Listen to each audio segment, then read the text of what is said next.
Thank you, Rajesh, for inviting me to talk today. I've been asked to cover up some JAMA articles. The first article, what I thought was a lot of papers are going up and a lot of studies are going up for hypothermia, and large number of things are post-cardiac arrest hypothermias, and people are trying hypothermias. So I thought I'll just study this where they induce hypothermia in severe bacterial meningitis, and this was a randomized clinical trial. The importance of what this, despite advances, the mortality and the morbidity still remains high in patients with acute bacterial meningitis, and particularly those with Streptococcus pneumoniae. And induced hypothermia is beneficial in other conditions to treat cerebral hypoxemia. The main objective of this study was to test the hypothesis that induced hypothermia improves the outcomes in patients with severe bacterial meningitis. The design was, it was an open label, multiple centered randomized trial in which 49 intensive care units in France were involved, and the total 130 patients were assessed for eligibility, with 98 comatose adults with a Glasgow Coma scale of less than 8 for 12 hours, with community acquired bacterial meningitis were included. The interventions, the hypothermia group, they received a loading dose of 4% of saline, and they were cooled to 32 to 34 degrees for 48 hours, and the removing phase was passive, and the control received the standard care. The main outcomes were, the primary outcome measure was Glasgow Coma scale at 3 months, score of 5 of favorable versus a score of 1 to 4 unfavorable outcome. And all patients, they received appropriate antimicrobial therapy and various vital organs were supported. The analysis was performed on the intention of to treat basis, and the data and the safety monitoring board reviewed severe adverse events and mortality every 50 patients which were enrolled. The relevance in this study which came up was moderate hypothermia in this study did not improve the outcome in the patients with severe bacterial meningitis, and it was found to be harmful. And careful evaluation and safety issues in future trials on hypothermia are required and may have important implications, especially in those patients presenting with septic shock or those with stroke. In conclusion, our trial on this hypothermia, it does not support the use of hypothermia in adults with severe meningitis. Moderate hypothermia did not improve the outcome in patients with severe bacterial meningitis, and it may be harmful. Results have also important implications for future trials on hypothermia in patients presenting with septic shock or for stroke, and careful evaluation for the safety issues in the future ongoing trials will be required. So usually hypothermia in septic meningitis was not helpful. This was the second study which I found, the effect of fluid resuscitation with colloids versus crystalloids on mortality in critically ill patients presenting with hypovolemic shock, and this is the crystal randomized trial. The study was not as satisfactory, and the importance was evidence supporting the choice of intravenous colloids versus crystalloid solutions for the management of hypovolemic shock. It still remains unclear from this study. The main objective was to test whether colloids compared to with crystalloids for fluid resuscitation, it alters the mortality in patients admitted into the intensive care unit for hypovolemic shock. This study was taken because large number of still debates is going on versus colloids and crystalloids, and the interventions here was colloids. There were about 1,400 patients. There were dextrans, hydroxy starch were given, the albumin, and crystalloids also had a similar kind of patients. They were given either isotonic or hypotonic saline and with or in the lactates for all fluid interventions other than fluid maintenance throughout the ICU stay. The main outcomes in this study was, the primary outcome was death within 28 days. The secondary outcomes included 90 days mortality, and days alive were not receiving renal replacement therapy or ventilation or the vasopressor therapy. The relevance in this was, amongst the ICU patients with hypovolemia, the use of colloids versus crystalloids did not significantly, did not result in significant difference in the 28 mortality in this study. Although the 90-day mortality was lower among the patients receiving colloids, and this finding should be considered exploratory and requires further study before reaching. This was a controversial study, and it was again a doubtful study which went against the use of colloids, where the next paper what I'm going to show you. In conclusions, amongst the ICU patients with hypovolemia, the use of colloids compared to crystalloid did not result in significant 28-day mortality, but the 98-day mortality was lower in the patients receiving colloids, and this was exactly vis-a-vis where colloids should not be used because of renal failure. This finding should be considered exploratory further evaluation. The next paper is exactly the opposite. association of hydroxyethyl starch administration with mortality and acute kidney injury in critically ill patients requiring volume resuscitation, and this was again a meta-analysis. Here, hydroxyethyl starch is commonly used for volume resuscitation, yet it has been associated with serious adverse events including kidney injury. Clinical trials, hydroxyethyl starch conflicting. However, multiple trials are from one investigator and have retracted because of scientific misconduct. The main was to evaluate the association of hydroxyethyl starch and mortality in acute renal failure. In this, we observed that the overall mortality was associated in the group with hydroxyethyl starch was 0.95% CI, with the exclusion of trials conducted by Holt. Hydroxyethyl starch administration was significantly associated with increased mortality and severe renal injury, that is acute renal failure and renal replacement therapy.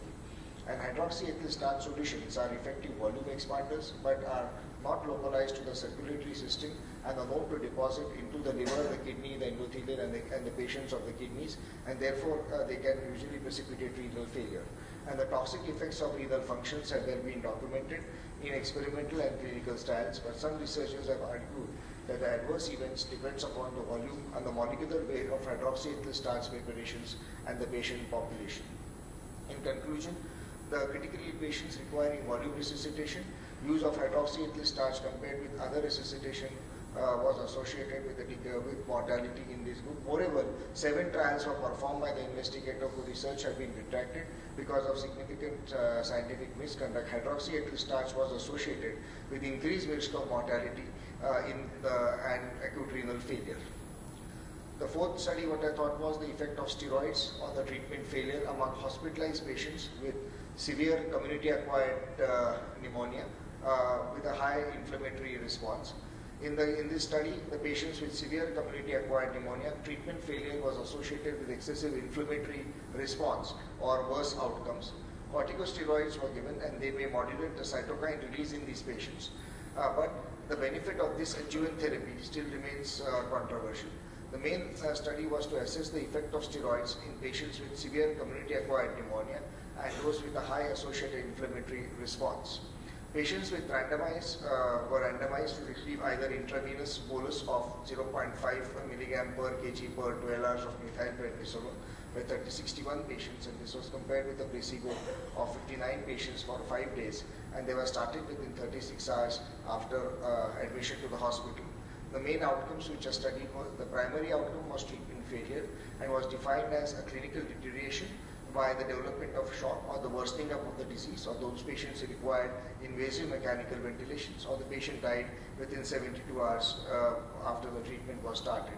Or the composite or late treatment failure was defined as the patient had radiological progression, there was a persistence of respiratory failure or development of shock, and they needed invasive mechanical ventilation not present at the baseline, and death between 72 to 120 hours after treatment or both early and late treatment failure.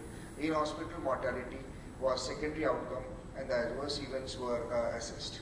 The conclusion what was in this amongst patients with severe community-acquired pneumonia and high initial inflammatory response, the acute use of methylprednisolone compared with placebo decreased the treatment failure.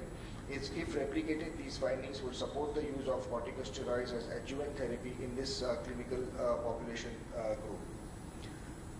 This study was lactate in sepsis. Lactate is actually was a recent paper which actually was taken wrongly, so I'll skip it. This was from 2015. The effect of high dose vitamin D on hospital length of stay in critically ill patients with vitamin D deficiencies. The importance was low dose vitamin D status is linked with increased mortality and morbidity in patients who are critically ill, and it is unknown if this association is causal. The main objective of this study was to investigate whether vitamin D treatment regime is intended to restore and maintain a normal vitamin D status over 6 months is of health benefit in those patients who are admitted to the ICU. The design was a randomized double-blind. It was a placebo-controlled trial from May 10 to September 12. Had 5 ICUs and they included medical as well as surgical patients. And about 492 patients were included with vitamin D deficiencies of less than 20. and they were assigned to receive either vitamin D or the placebo. Vitamin D or placebo was given via the oral or the nasogastric tube at once a dose, that is 5,40,000 units, followed by a month of maintenance of 90,000 units for 5 months. The primary outcome was hospital length of stay. The secondary outcome included patients, included was the length of stay, the percentage of the patients with 25 hydroxyethyl levels less than 30 at 7 days, and the hospital mortality and the 6-month mortality, and predefined severe vitamin D deficiency less than 12 subgroup analysis was specified before data unlining and the analysis. The conclusion was among the patients with vitamin D deficiencies, those who are critically ill, administration of high-dose vitamin D compared with placebo did not improve hospital length of stay or the hospital mortality or 6 months mortality. A lower hospital mortality was observed in the subgroup with severe vitamin D deficiency, but this finding again considered hypothesis generating further evaluations. The last study is to high protein enteral nutrition enriched with immune modulating nutrients versus standard high protein enteral nutrients and nosocomial infections in the ICU. The importance of this was enteral nutrition, administration of immune modulating agents like glutamine or omega-3 fatty acids, selenium, antioxidants has been suggested to reduce infections and improve the recovery from critical UK illness. However, controversy exists on the use of immune modulating enteral nutrition, reflecting lack by the consensus of no guidelines. The main objective was to determine the high protein enteral nutrition enriched immune modulating nutrients reduces the incidence of infections compared to high protein standard high protein enteral nutrition in mechanically ventilated critically ill patients. The design was total 300 patients were there who were expected to be ventilated for more than 72 hours, and those who required enteral nutrition for more than 72 hours were randomized into this group, or the standard nutrition group had 149 patients, and they included in an intention to treat analysis performed on a total population as well as predefined medical, surgical and trauma subpopulations. Interventions: high protein enteral nutrition enriched with immunomodulating nutrients versus standard high protein nutrition was initiated within 48 hours of ICU admission, and this was continued during the ICU stay for a maximum of 28 days. Relevance: among the 28 adult breathing patients with the aid of ventilation in ICU stays, those patients with immune nutrition compared with standard high protein did not improve the infectious complications or other clinical endpoints may be harmful as suggested by increase in the mortality in the group. And these findings usually suggest and do not support the use of, do not suppose immunomodulating agents in the group where along with high standard protein. So among the adult patients, ventilation, surgical, trauma patients, high protein enteral nutrition enriched with immune modulation or with immunonutrition with standard protein enteral nutrition did not improve the infectious complications or other suggested clinical endpoints may be harmful, and these findings do not support the use of high protein enteral nutrition enriched with immunomodulating nutrients in these critically ill patients. Thank you.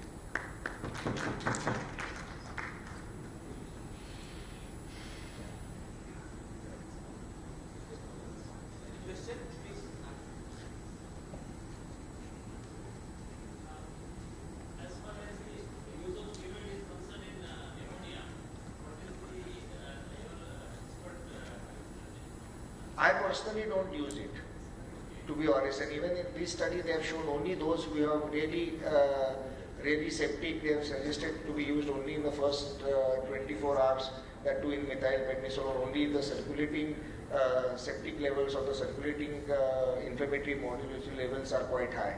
That's what only initial high septic they have considered to be used from this study, what I presented. No, I did not find any comparison with any CRP level. Just one comment. What we have done, particularly in this season, the viral pneumonia, if it was H1N1, we had used methylprednisolone in all the patients, and probably it has shown excellent result. Pneumonia with septic shock, yes, it has shown. Now, but it has shown. No, sir. Sir, we are using two, sir. We have seen it. Only those patients who have septic shock. 2009, we treat the thousands of the patients. Even recently there is an outbreak. No role of the steroids in it. I thought it should not be that long. No, no. Should not be long. What I'm saying, sir, in particularly the H1N1, whomever we have not used, There are no whoever, guidelines suggested, there is no advice and at present, please don't take care of message, it's a personal data, but be careful. Please. Dr. Jose Jacob. There is a lot of ARDS patients with the H1N1 and this time, while the strains have not changed, but mortality is very high. Initially in 2009, we used to get the normal WBC, normal platelet, normal.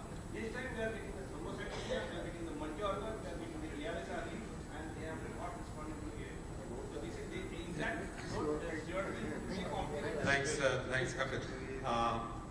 I think it's a very relevant, very interesting question. This has been again one of those areas of ongoing interest. The use of steroids specifically for pneumonia with shock. This has been addressed in several trials. In fact, there was one RCT many years ago. I can't often remember the name of the author. Confidential, some French guy, who showed in a very small sample there was improved survival at 28 days. That I think led to a plethora of investigation into this.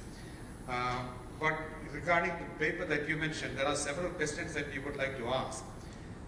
First of all, their endpoint was, they did define mortality as an endpoint, 28-day mortality I think. But I believe that was no different. Treatment failure was different or better. Treatment failure was less in the steroid treated arm versus the control arm. But then it depends on your definition of treatment failure. I think perhaps it is more relevant to look at clinical endpoints such as mortality, duration of time on ventilation and so on, rather than an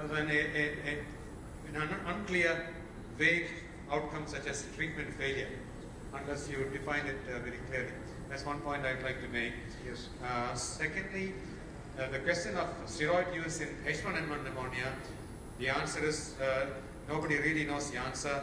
We really do not know if it helps. There was some case series based on this, which some of which showed some, but case series you must interpret with caution because it is nothing but somebody's observation, which may not be reproducible at all. So I think the status, as Kapil very rightly pointed out at this time, would be not to use steroids with the current state of knowledge we have in H1N1 pneumonia. Other bacterial pneumonias, again, the question is open. We don't have any kind of definite conclusion. But in septic shock, of course, the answer, septic shock with pneumonia, the answer is still not definite. We had the Corticus trial and a trial before that, but we still haven't answered the question. There is an ongoing ANSIC study, much bigger study, which might tell us, which may or may not give us a more definitive answer. So I wouldn't say the steroid is particularly indicated in pneumonia. Then there were a couple of papers which I think were published in the last year, which we didn't discuss. I don't know why we missed out. One is, of course, polymyxin impregnated cartridges and hemoperfusion. One. In fact, there is a very recent study which is just published online in intensive care medicine just the other week, which looked at abdominal sepsis with hemoperfusion versus standard care, and it did not show any improvement in any clinical outcome, including 28-day mortality with the use of polymyxin cartridges and hemoperfusion. Second is the ulinastatin paper, which again got published in the last year in intensive care medicine. Perhaps you had a chance to review it, and perhaps you would like to make a comment on it. I went through that, but just one of the few papers from India which was accepted for publication in an international journal, but I think still it's very early time to recommend that we should use ulinastatin in sepsis. And we are saying that use of this drug in early in the initiation of systemic inflammatory response has a beneficial effect. But the fact we have to remember is that the inflammatory response is not always detrimental to the system. There are pro-inflammatory and anti-inflammatory cytokines that are released, and we do not know its effect on the ones that are anti-inflammatory. And if you look at the sequence of the old concept of ebb and flow hypothesis of systemic inflammatory response, you can't blunt the whole thing, and that's precisely the reason why cytosol will fail in sepsis. So, although it's a good randomized control trial, it's a pride for the country that is published. I think we can't extrapolate the results, so I did No. And when I said use statins in sepsis, it is not statin, it is atorvastatin. Just one, what Dr. Kapil Jerpin, Dr. Joseph said very right that I was also of the same opinion when we have not used the steroid, particularly, I'm talking about only the H1N1 pneumonia. In fact, in city there was a time when I was the only one who was not using steroid, and I lost more patient in comparison to our other colleagues who saved more. Honestly speaking, and the people started saying that उसके पास H1N1 मत लेना मर जाएगा.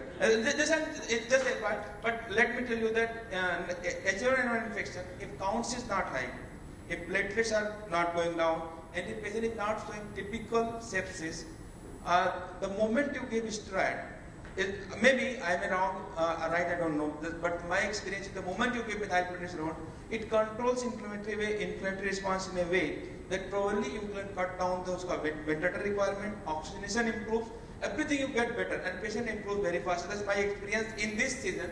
Before that, I was totally against using steroid, very rightly, if I go by the evidence. But this season, it has really changed my concept, and after that, almost in 60%, we have given serious 60% who were in ARDS this season, and you won't believe all of them has survived with better outcome. In maximum they stayed 7 to 10 days in hospital. I think you need to publish an observational study. In this context, we should remember that what is published as definitely harmful should not be used. We don't know what is useful, but when we know that something has been shown to be harmful in a subset of patients, we should not use it. And at this point of time, the use of methylprednisolone has been. But it is not in a high dose. We are talking about 1 milligram per day. That's good enough. That's good enough. That's good enough. No, let me complete. Let me complete, Rajesh.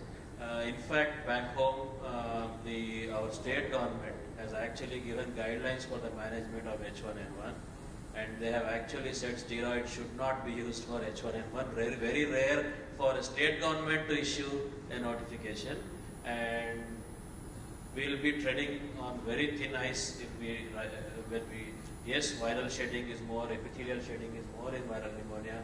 They are more prone for bacterial infections, but at this point of time, the evidence seems to be pointing towards not using methylprednisolone for viral pneumonia. So you are lucky. We salute you, Rajesh, that you silence more patients, but it's not something which you can ask the audience to take home from here, saying if you have. Or send them to Rajesh. If Rajesh gives methylprednisolone, probably patients do well. If you and me give, they will die. So we'll see.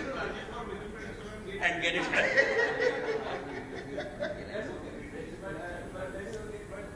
Here, What was my experience in previous years and this year, that was very different. That's why I had mentioned. there was one question.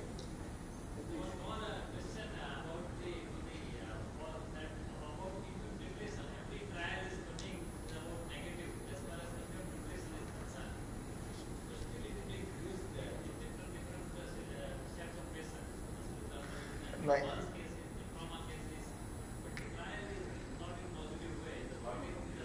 The burns patients, the glutamine levels are very much on the lower side, especially in burns patients. So glutamine was said to be beneficial in burns patients, but glutamine again should be used only in those patients who don't have renal failure, those who don't have shock, or those who don't have multiple organ failures. Only it should be used only at the initial start, and especially without shock, without involvement of any organ, and without any organ dysfunction. Then it was an early, that was only beneficial effect they were seen. Otherwise, those patients who are used late, there were no beneficial effects which were seen.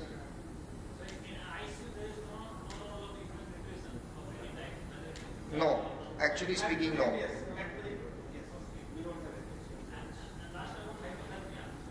Hypothermia, only evidence for hypoxic injury, other not established. No. Hypoxic injury, post-cardial hypoxic injury. Post-cardiac arrest, hypoxic injury.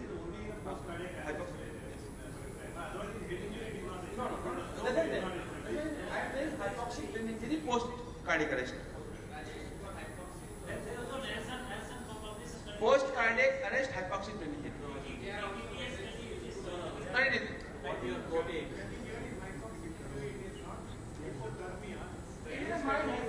Targeted, it's called targeted temperature, which is trying to keep just below normal, not truly hypothermic like the previous study. Demand respect, always command respect, and this is something my dad always used to tell me. So I find this slide very important for me. Great leaders don't tell you how to do it, but they actually show you how to do it. This is again in light vein. We say walk your talk. I would say walk your work. Be dedicated to your profession. Life from beginning to death starts with a bottle, then another bottle, then this bottle, and then you die with this bottle. So life is always revolving around only 4 bottles. But for us, emergency physicians and ICU people, life is only and only and only around 1 bottle, and sometimes when we have gracious organizers like Rajesh, we may have time for 2 bottles. 2 pieces of advice given to married men. How many of you all are married here? Obviously. Everyone is, yeah. Never ever laugh at your wife's choice because you are one of them. And never ever be proud of your choice because your wife is one of them, right? Now why have I put this up here? In your ICU, never ever laugh at your staff because they are your staff, and never ever let the staff laugh at you because you've done something silly. So lead by example and be very just and appropriate. And don't look at the wrong places here, though we have a very lovely LED screen here. No single person is bigger than teamwork. And you need a teamwork to get any patient out and get the best outcomes.